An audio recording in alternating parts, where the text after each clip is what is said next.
Boas tardes a todas e todos. Estamos comendo entón a sesión da tarde que vou inaugurar eu cunha ollada cara a historia máis reducida, máis micro, se se quere, ao caso galego, o caso do exilio galego de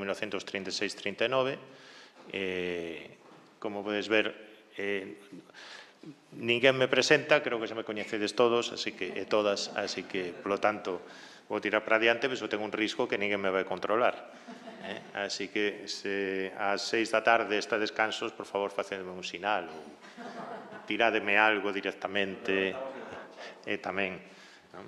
Entón, trátase de volver en parte sobre cuestións que xa no seu momento tratei e que foran tamén abordadas hai 20 anos por un equipo aquí dentro do Consello de Cultura Galega cando abrigamos o proxecto que en parte cumprimos de elaborar un censo de todos os exilados e exiladas galegas do período 1936-39, ainda que con proxección tamén posterior, co fin de recompilar o maior número de trayectorias biográficas posíveis, co fin de, pola súa vez, poder analizalas en paralelo e chegar a algún tipo de conclusións. Ata entón, realmente tiñamos unha imaxe moi parcial do que fora o exilio galego de 1936-39, unha imaxe moi dominada, sobre todo, polas grandes personalidades do exilio, aquelas que salientaran no eido da política, da cultura, da creación nas súas diversas facetas, dende, por suposto, Alfonso Rodríguez Castelao ata Antón Alonso Ríos, pero tamén pasando por Luis Seoane, Rafael Dieste e outros escritores, Viviano Osorio, Fernández Tafall, pero sabíamos realmente bastante pouco de quen foran os exilados e as exiladas, sabíamos tamén bastante pouco de cales foran os seus itinerarios e trayectorias. Ben, a primeira sorpresa relativa foi que, sendo un contingente relativamente reducido, eran bastantes máis dos que agardábamos. É dicir, segue a ser un número reducido de exilados dentro do conxunto do exilio republicano español, entre 3.500 e 4.000. Hai que dicir que non están, claro, a que consideramos exilado galego, ou exilada galega, porque hai un número de galegos que viven fora de Galicia, como resultado de migracións internas, que moitas veces son contabilizados dentro de outros contingentes, pero que nós tamén, en parte, tendemos a contabilizar dentro dos nosos.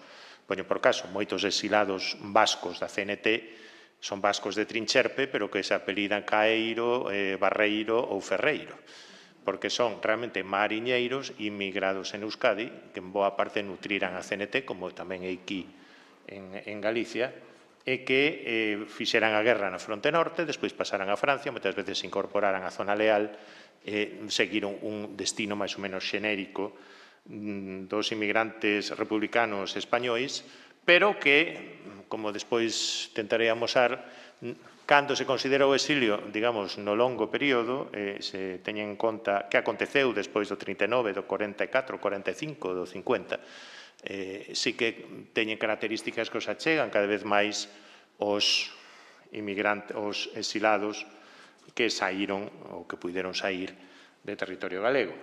En todo caso, dentro das características diferenciais dese exilio galego do 36-39 está, en primeiro lugar, un número relativamente reducido de exilados. Hai poucos exilados galegos, do mesmo que hai poucos exilados bercianos ou hai poucos exilados canarios. É dicir, hai unha razón obvia. O territorio galego cae máis dos rebeldes na súa totalidade a finais de xullo de 1936. O territorio galego lindaba con Asturias, dunha banda, hai unha certa vía de escapes cara a Asturias, con zonas que aínda prestaron resistencia á República, tamén no Bierzo, pero o sur con Portugal cunha ditadura amiga dos sublevados, que é a ditadura de Salazar, e polo oeste, vía marítima, basicamente con Francia, sobre todo coa Bretaña, é o camiño máis curto en liña recta, se sae de Galicia ou cara a América. En todo caso, as vías de escape eran poucas, Galicia convértese a finais de xullo do 36 nunha ratoeira na que se leva a cabo unha represión sistemática que se cobra vida de máis de 5.000 persoas, aproximadamente.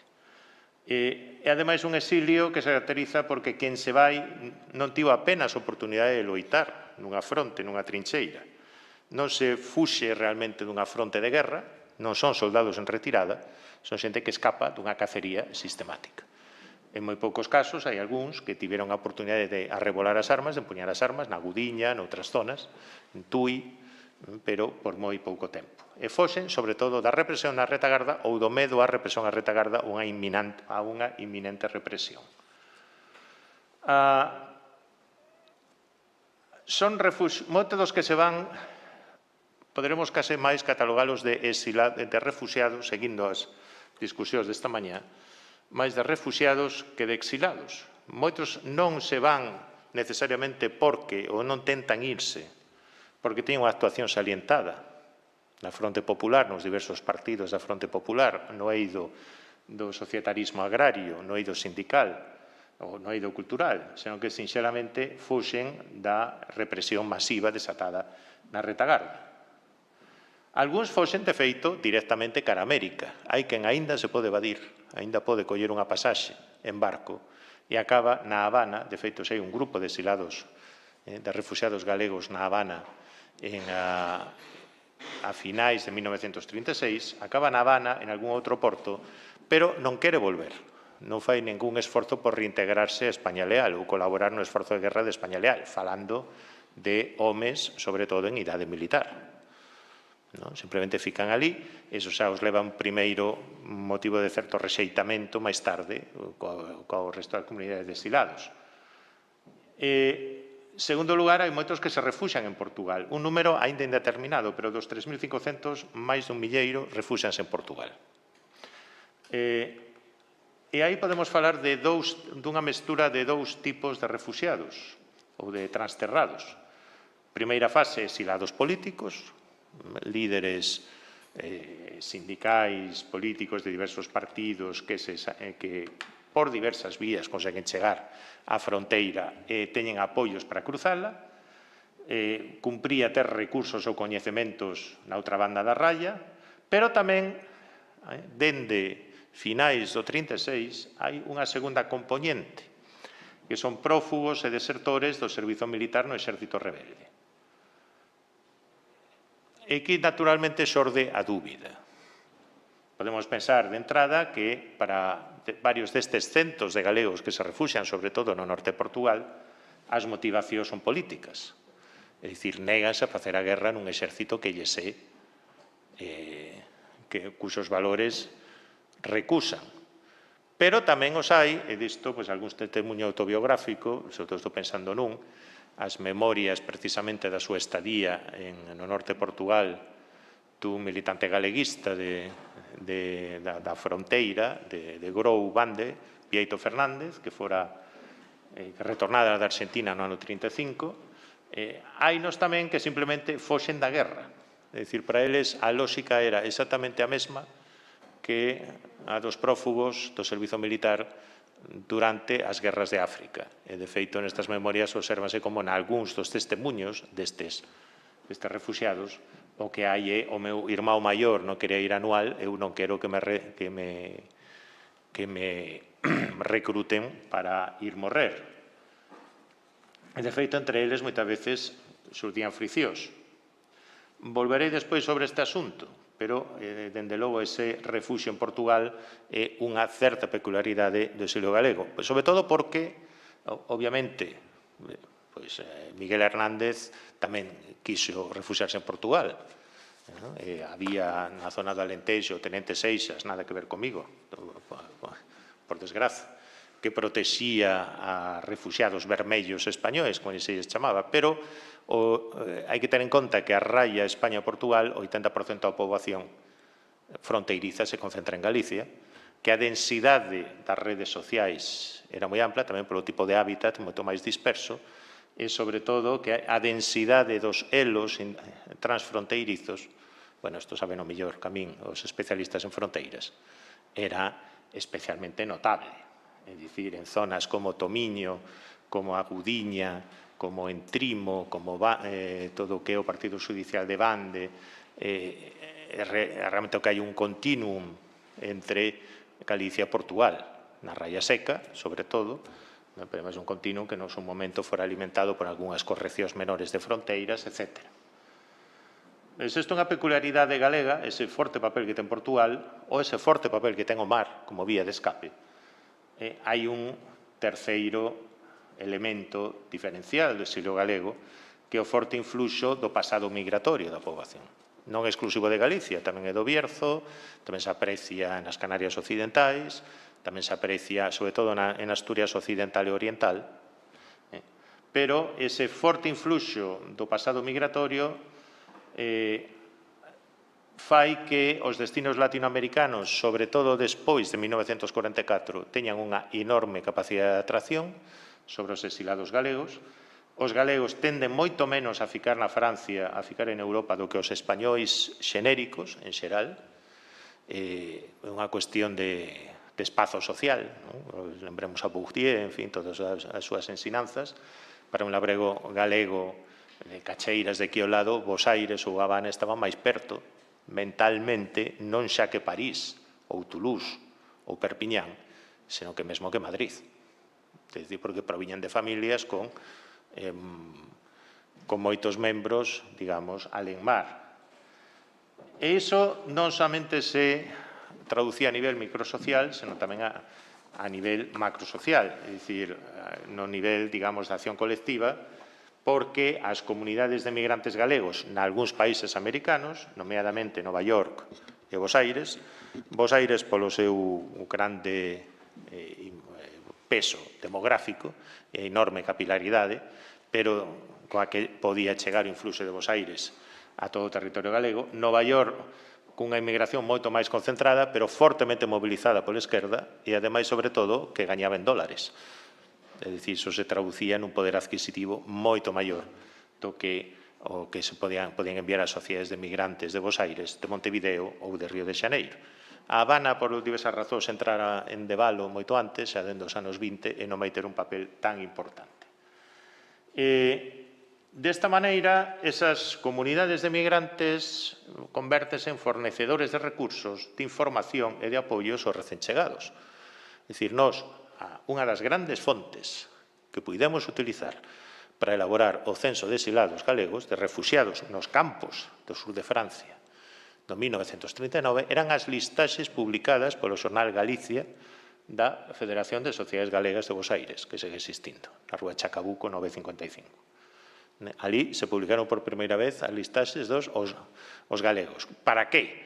Pois para que, se alguén era de Monterroso, pois a Sociedade de Monterroso antes de Ulla de Bos Aires, a seguir, fixo unha subscripción, como se facían para as festas, como se facían para moitas cousas, e no pasado se facían para custear escolas de aquí, e pagarlle a pasaxe, vía Sere, pagarlle a pasaxe a ese coterráneo de izquierda republicana do PC, do PSOE, do Partido Galeguista, quen fose que naquel intre estaba en Argelès-sur-Mer. E foron varios os casos.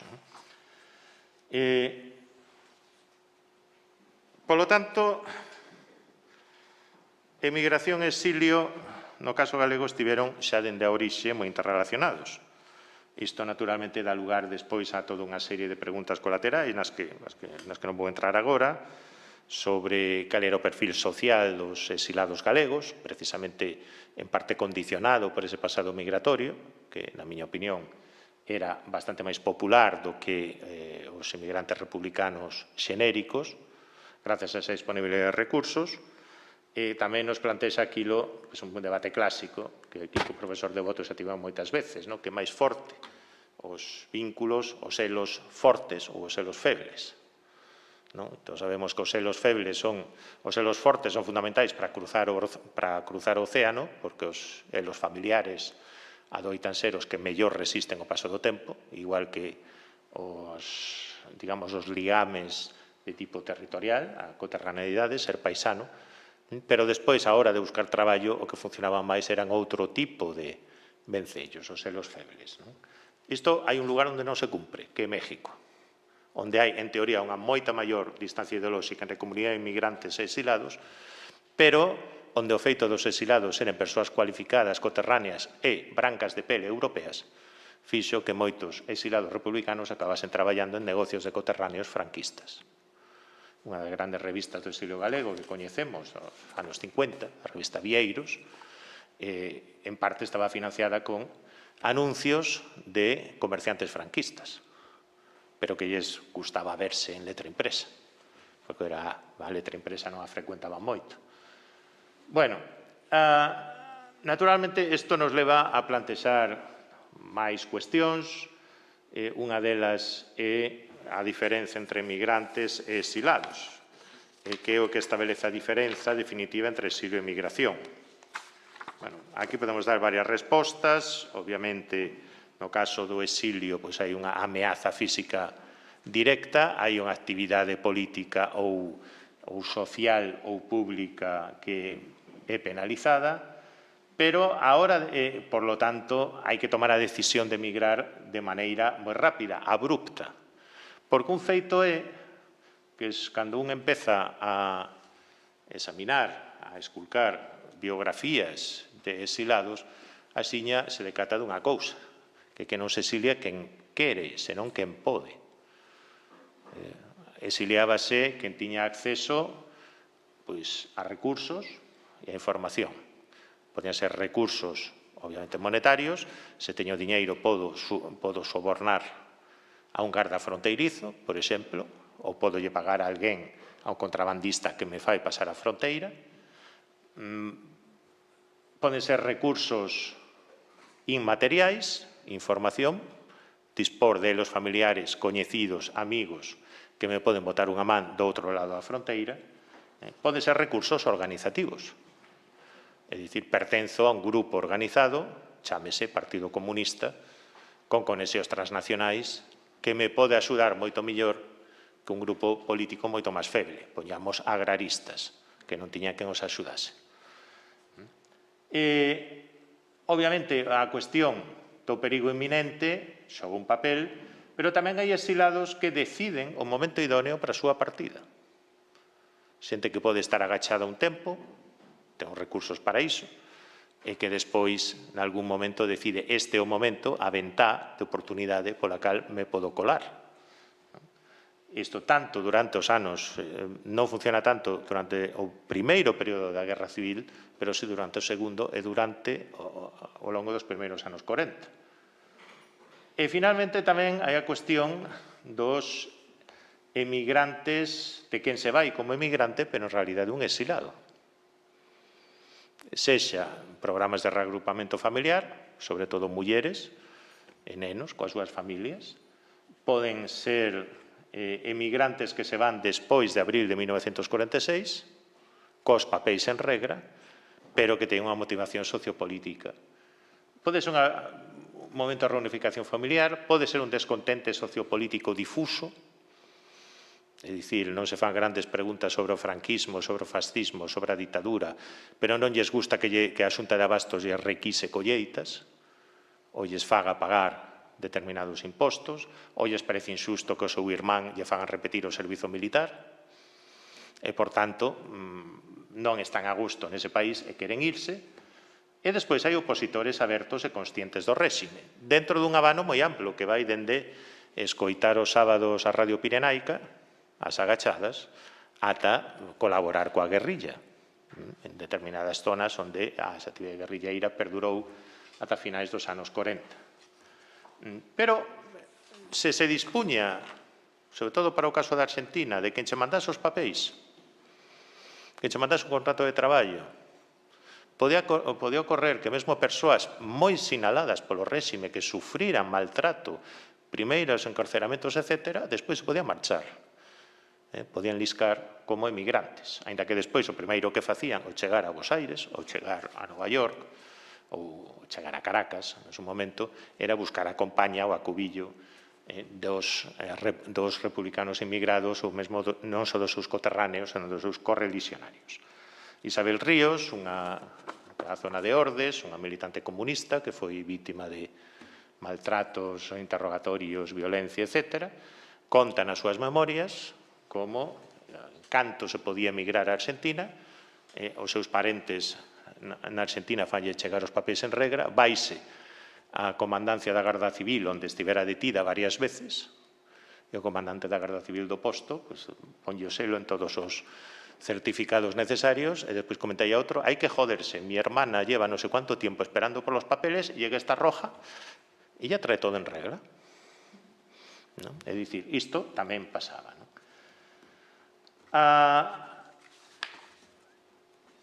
Nos fuxidos de 1936-39, que son esa primeira camada que se van, hai diversas motivacións, como xa dixen, tamén hai diversos grupos, é que realmente hai que ter en conta que América, sobre todo, non só América, pero América fora unha terra de acollida que xa funcionara en tempos anteriores para acoller outras camadas de exilados, outras camadas de expatriados. Os republicanos que en parte fundan as sociedades galegas españolas no Río da Prata son un bo exemplo. Eran en boa medida republicanos federais que se van despois da caída da Primeira República e que ali entran en contacto cos ricachos da colectividade, das elites do ascenso económico, e son os que fundan o Centro Galego, son os que fundan o Laura Akbat, no caso vasco, ainda que neste caso eran máis ben carlistas, son os que fundan o Centre Catalá, etc. É dicir, había despois ao longo do primeiro terzo do século XX anarquistas que ian e viñan, ainda que moitas veces os expulsaban, activistas sindicais, ás veces tamén activistas locais, activistas anticaciquís que recibían pena de desterro e que despois se tiñan que residir a 50 kilómetros, poñamos por caso, do lugar onde foran activos políticamente, decidían que estaban millor en América.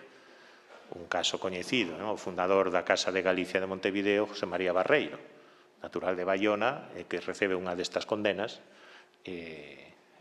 vais a Montevideo onde é acollido pola comunidade galega de Montevideo.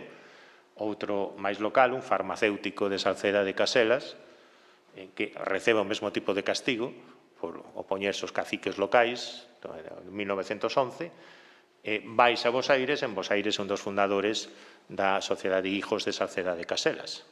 Hoxe en día están en Belgrano e Masa, por certo, comese bastante ben, Fernando. Moitas veces as propias sociedades de migrantes galegos, esta foi a miña experiencia no traballo de campo, digamos, que se fose antropólogo, da observación participante, xa perderan absolutamente a memoria de quen eran aqueles señores que estaban ali en fotos, pero moitos deles tiñan un pasado de activistas políticos. Hai tipos ideais de exilado galego, do meu ponto de vista. Hai os que eu chamaría o exilado ou fuxido dos primeiros meses, que o que adoita ir a Portugal, adoita agacharse no monte, algúns, os que poden, foxen por mar. Se vemos aquí un mapa, vemos claramente que os que poden marchar son sobre todo os que están en zonas marítimas, non só alrededor das cidades, que é normal que haxa máis casos, pero os que tamén están fronteirizos con zonas onde aínda a República resistiu un tempo, ou a Raia de Portugal.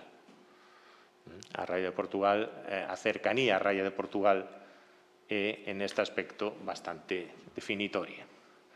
Hai despois o que coñecemos como fuxido, entre 1937 e 1940-41, que o que se vai vía Portugal, vaise por barco, deserta uno quere ir ao exército rebelde. Non sabemos cantos destes voltaron, nin que lles aconteceu. Son varios centos, probablemente varios milleiros. A miña hipótese é que moitos se asimilaron ás familias portuguesas que os acolleron, porque realmente aí temos un burato na investigación. Sabemos agora algo máis, están os traballos de Deniso Pereira, entre outros, que nos ensinaron o relevante que foi tamén o fenómeno inverso. Os portugueses refuxiados ou os portugueses exilados, activistas políticos, antisalazaristas, que residían no sur de Galicia, que en moitos casos traballaban, por exemplo, na construción do Camiño de Ferro, que estaban detrás dos sindicatos, e que cando chega o 18 de xullo, cando se afunde, digamos, a resistencia armada en Galicia, fan de ponte para poder levarse a parte dos seus correligionarios do outro lado da raya. Pero é un traballo aínda por facer. Varios, mesmo na mesa de Oliveira Salazar, a diferenza de España, pois en Portugal os papéis do ditador se poden consultar. Hai varios informes da Policía de Vigilancia e Defensa do Estado, que despois sería PIDE, onde advirten que hai moitos foraxidos vermellos, así os chamaban, no norte de Portugal, que están agachados polos labregos. Despois hai os que eu chamo exilados por hacer xeográfico.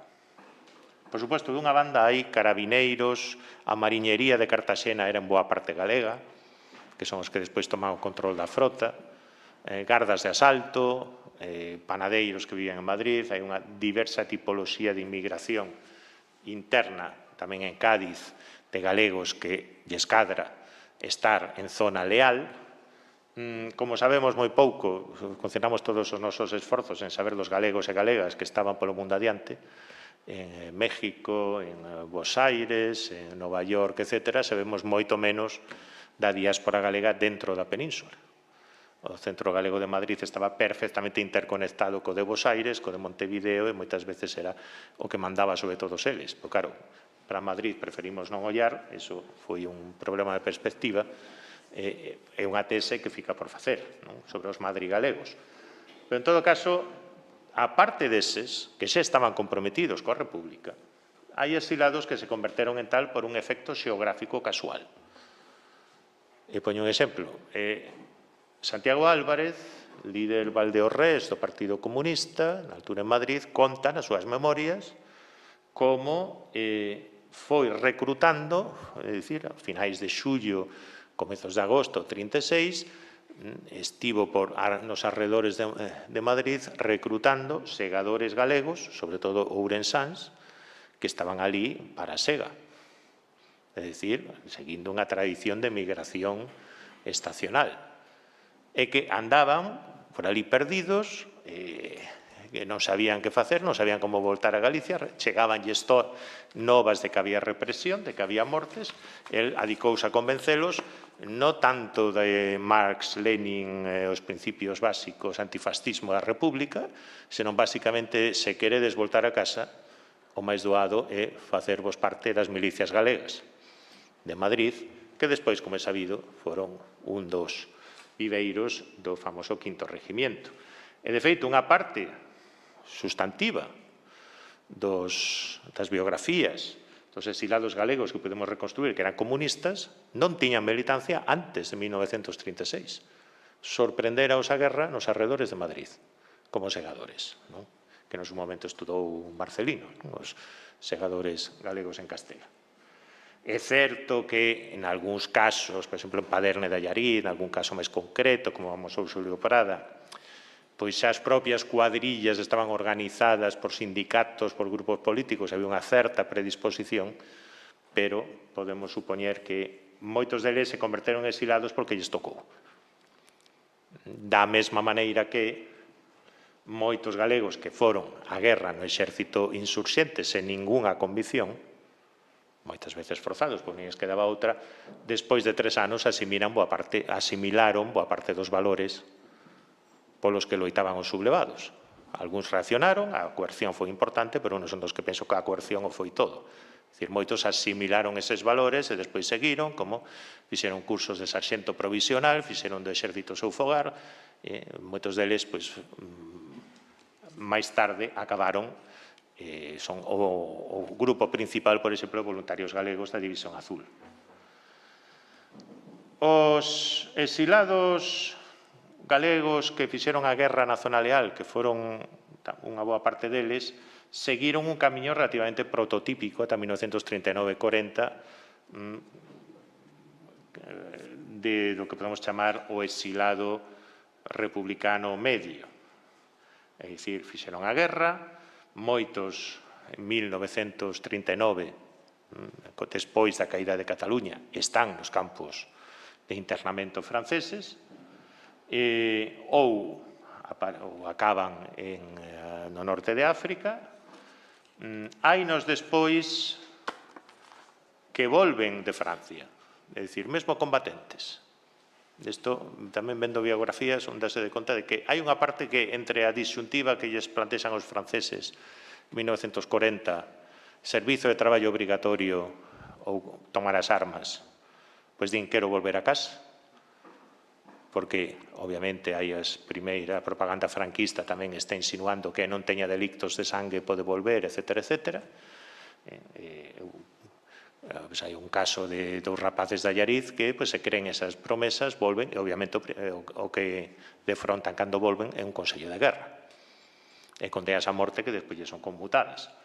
Pero, curiosamente, aún cheguei a entrevistalo, hai tempos, cando era estudante. Obviamente, cando un estudante pensa en tipos ideais heroicos, etc., etc., o primeiro que che di aquel home, bueno, no fondo non fixen mal, que, bueno, a Garda Civil deron unhas hostias e tal, tiven que repetir a mili, tiven un par de anos aí en Celanova, pero, bueno, teria sido peor quedar en Francia. É dicir, que che podían pasar moitas cousas. Hai unha relativa minoría que embarca cara a América, como é sabido, no ano 40, no 39 ou 40, embarcar cara a América, pois era unha lotaría que dependía, sobre todo, de recursos organizativos, pertencer ás organizacións políticas, estar en listaxes enviadas dende América porque fornecían recursos, ou que che mandasen recursos privados. É certo que hai algúns galegos que conseguen eses recursos enviados dende América, pero en boa parte foi a loita pola vida. Hai varios que quedan polo camiño, que aínda non puidemos cuantificar.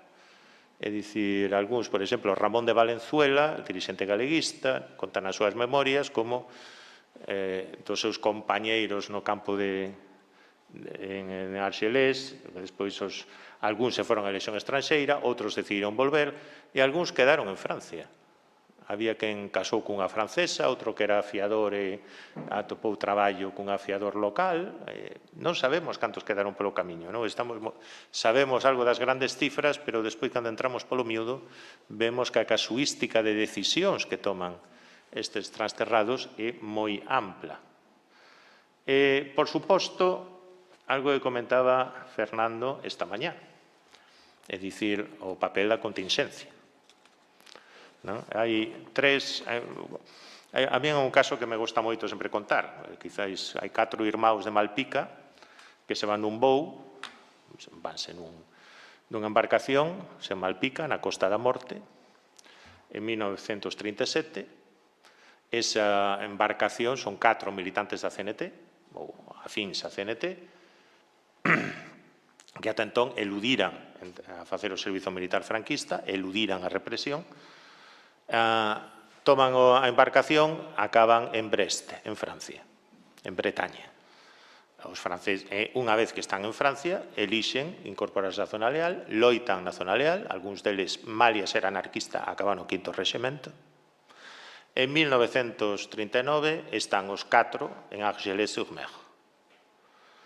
E deles, son 4 irmãos, 2 conseguen embarcar cara a América. Non hai recursos para todos, pero 2 embarcan cara a América.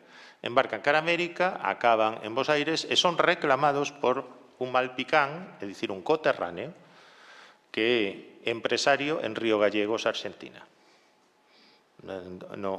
Daquela era aínda o territorio nacional da Patagonia. Como se chamaba o territorio? Este empresario en concreto, un empresario pesqueiro. Este empresario pesqueiro quere ter xente que coñeza o oficio. É un empresario pesqueiro identificado plenamente coa causa franquista, que fai incluso doazóns á causa franquista. Pero parecelle máis importante ter 2 mariñeiros experimentados. Estes 2 mariñeiros despois son enviados por ese mesmo patrón, Benigno Lago Estévez, chamábase, a Perú nos anos 50, en Chimbote, montan ali, digamos, unha delegación de empresa que é a que empreza coa extracción da pesca. Unha historia que Teresa sabe mellor que a min, pero que coa extracción da pesca en Perú. E chaman, pola súa vez, máis xente da Costa da Morte. É dicir, son exilados que inauguran unha cadea migratoria. Pero que lle pasou aos outros 2 irmãos? Pois acabaron en Mauthausen. Non tiveron a mesma sorte. Foron deportados polos alemáns, traballo forzado. Traballadores forzados son dos que Serrano Suñer e Saudixé se pagan con eles o que queiran. Acabaron en Mauthausen e morreron. Claro, isto como explicas?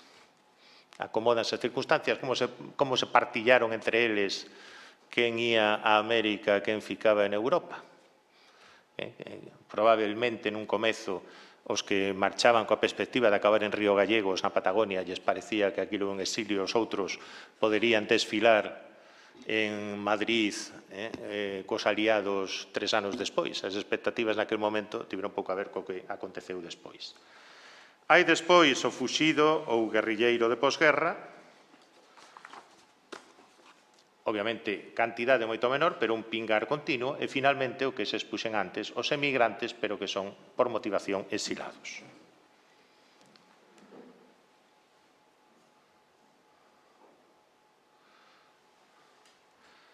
Claro, se nos centramos nese grupo de varios centos, que aínda, isto case se quere máis un apelo a que alguén faga unha tese sobre eles, pero eses exilados, refuxiados ou desertores galegos en Portugal,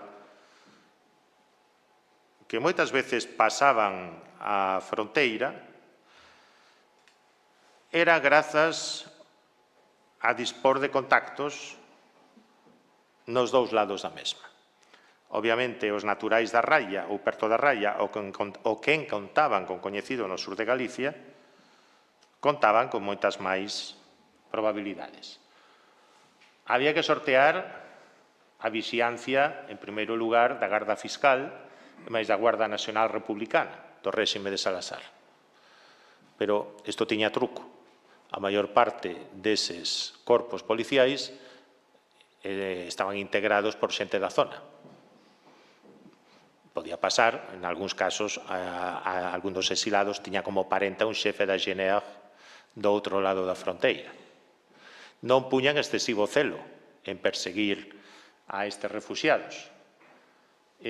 Aínda que teñen orde de deter todos os españois indocumentados e entregalos á policía política para proceder á súa expulsión, isto non sempre acontecía.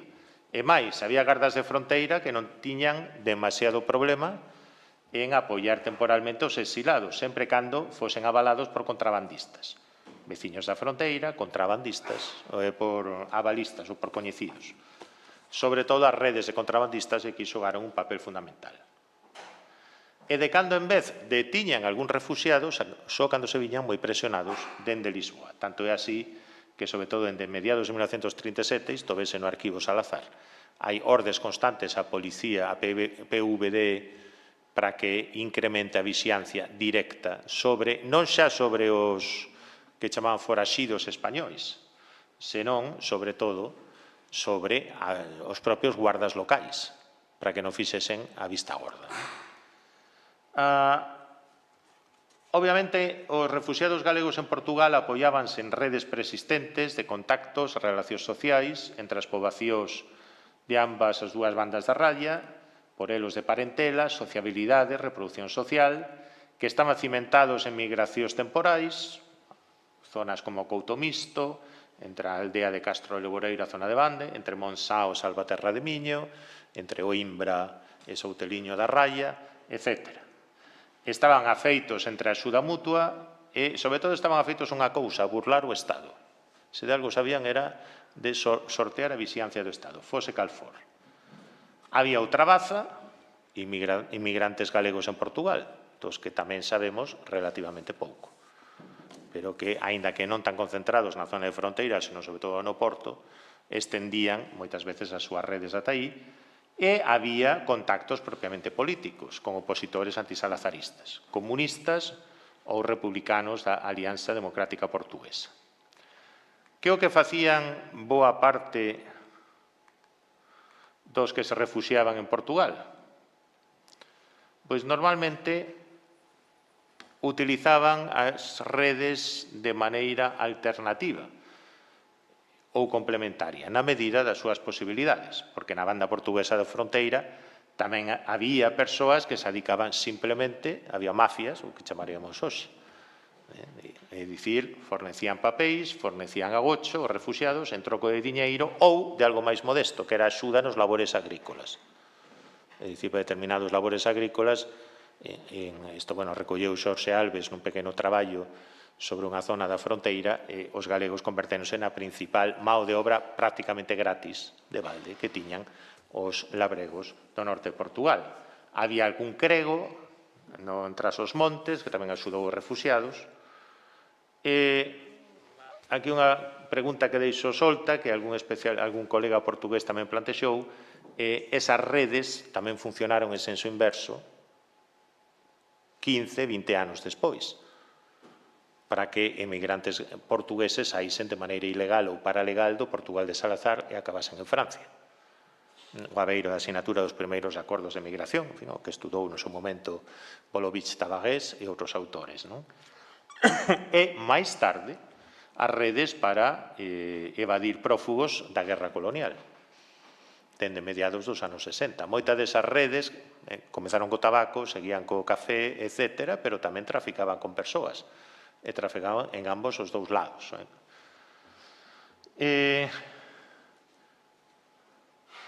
Como xa dixen, todas estas redes podían ser utilizados polo mesmo refuxiado de maneira oportunista. Hai un caso en Galicia moi coñecido, fora de Galicia non tanto, que é o de Antón Alonso Ríos.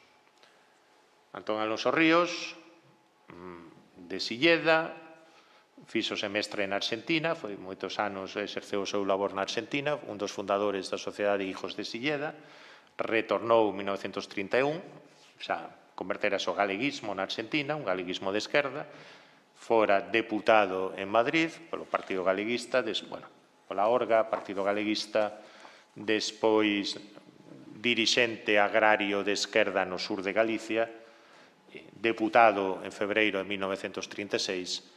En xullo de 1936, sorprendo a sublevación, el é moi coñecido como dirixente dos agraristas da zona, ten que fuxir despois da caída do núcleo de resistencia de Tui, non pode atravesar o Miño nese momento, entón disfrázase de esmoleiro, é dicir, de mendigo.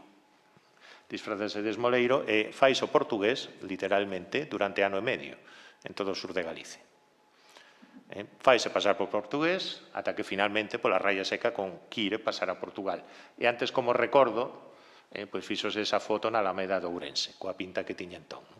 Este libro, o señor Afranio, como me rispei das galoupas da morte, foi escrito por él nos anos 70 na Argentina e foi publicado en Galicia por primeira vez nos anos 80. En 1980, foi o derradeiro presidente do Consello de Galiza, o seu do goberno de Galiza no exilio, acabouse suicidándose en Bos Aires.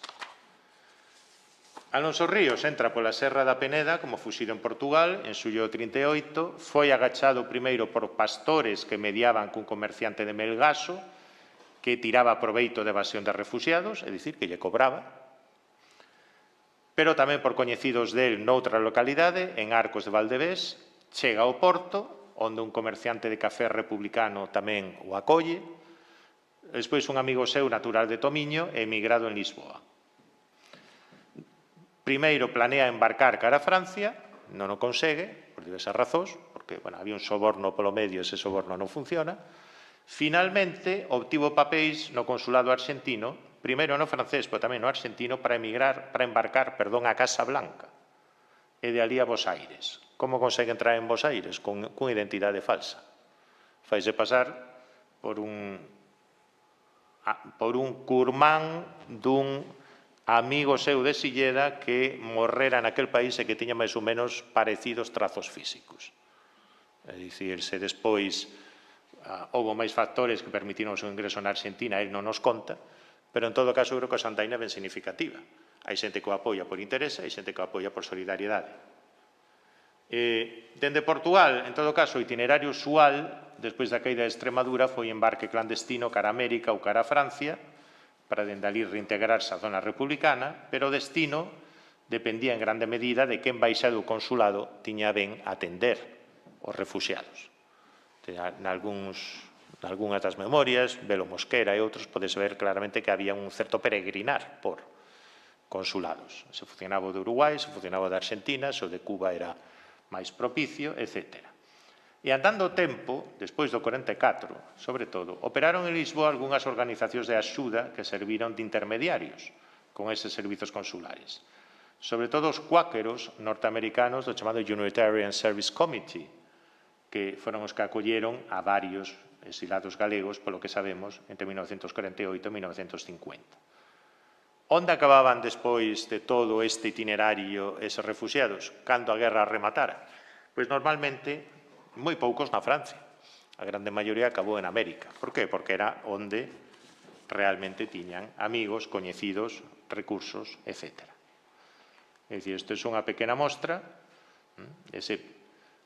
a cronoloxía que xa esbocei antes, xullo, agosto 36, dicir, fuxidos os primeiros meses, setembro 36, final da guerra, e depois ese período de posguerra, onde hai tamén diversas fases, ata chegar ao ano 72-75. Segue a haber activistas sindicais, etnonacionalistas ou comunistas que participan nas folgas de Vigo e Ferrol en marzo do 72 e que, en parte, seguen os camiños, algunha das rotas dos antigos exilados, non constantemente e non sempre sendo acollidos de maneira entusiasta polos antigos exilados. Bueno, con isto que quería dicir, realmente, dende o campo de estudos do exilio galego, a discusión sobre os refugiados non podemos aportar moito. Temos poucos refugiados, no sentido clásico, que fuxan dunha fronte de guerra. Pero sí que temos exilados en diversas camadas con diversos matices, moi imbricados precisamente con ese pasado migratorio, pero tamén esa sorte de desertores da guerra, de prófugos da guerra, de xente que foxe da guerra, que podemos cualificar como refugiados ou podemos cualificar como oportunistas, e que, curiosamente, non son grupos familiares. Non hai familias galegas que se refuxian en Portugal á garda de acontecementos. Normalmente son os homes os que se van, e despois os que poden,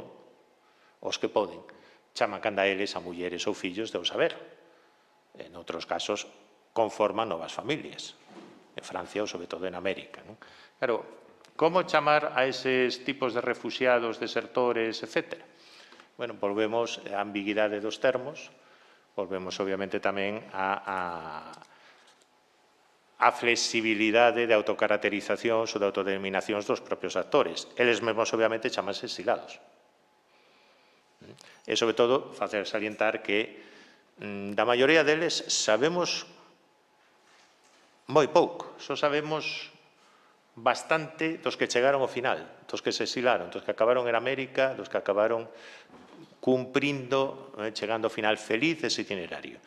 Pero dos finais infelices non sabemos case nada. Dos que se viron obrigados a repatriarse, dos que foron colocados pola Policía Política Portuguesa na fronteira, ou dos finais menos felices ou quizás inesperados, dos que sinxelamente ficaron a vivir coas súas familias portuguesas de adopción ou nas súas comunidades de orixe, tamén sabemos bastante pouco. Bueno, nada máis, moitas gracias.